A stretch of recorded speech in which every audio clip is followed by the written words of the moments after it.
As much as I like getting beautiful shots of this beloved mountain territory that I live in, there's also some things that are very intriguing about abandoned places that are torn down, maybe not so beautiful.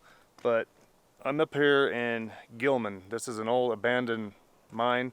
I guess it operated from 1886 to 1986, so 100 years. There's a post office somewhere in there that they said operated during that time. And it's just this old, just something intriguing about it.